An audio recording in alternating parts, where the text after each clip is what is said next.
Hi, I'm Steve Jobs. It is 1958. IBM passes up the chance to buy a young fledgling company that has invented a new technology called xerography. 2 years later, Xerox is born, and IBM has been kicking themselves ever since. It is 10 years later, the late 60s. Digital Equipment, DEC, and others invent the mini-computer. IBM dismisses the mini-computer as too small to do serious computing, and therefore unimportant to their business. DEC grows to become a multi-hundred-million-dollar corporation before IBM finally enters the mini-computer market. It is now 10 years later, the late 70s.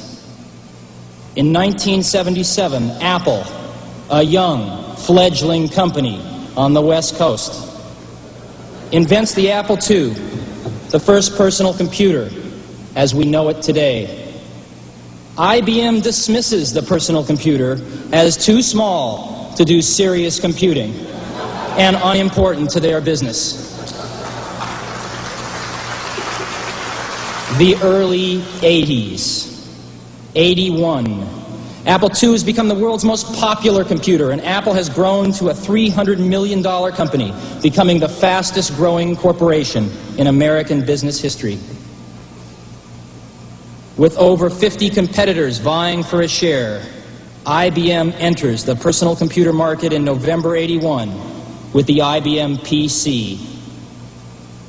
1983.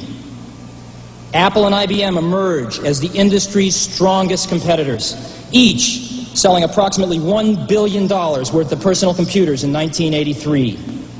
Each will invest greater than $50 million for R&D and another $50 million for television advertising in 1984, totaling almost $250 million combined.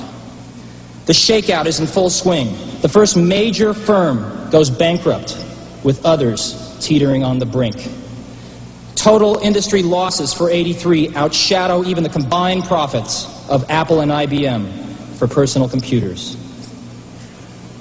It is now 1984.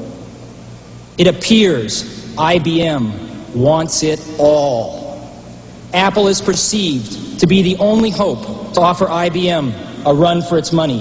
Dealers, initially welcoming IBM with open arms, now fear an IBM-dominated and controlled future.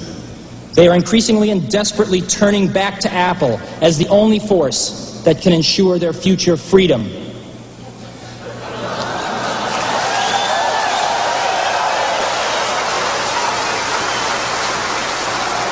IBM wants it all and is aiming its guns on its last obstacle to industry control, Apple. Will Big Blue dominate the entire computer industry? The entire information age? Was George Orwell right about 1984? Today we celebrate the first glorious anniversary of the information purification directives. You created for the first time in all history a garden of pure ideology, where each worker may bloom, secure from the pests, obeying contradictory laws. Our unification of thoughts is more powerful a weapon than any fleet or army on earth. We are one people, with one will, one resolve, one cause.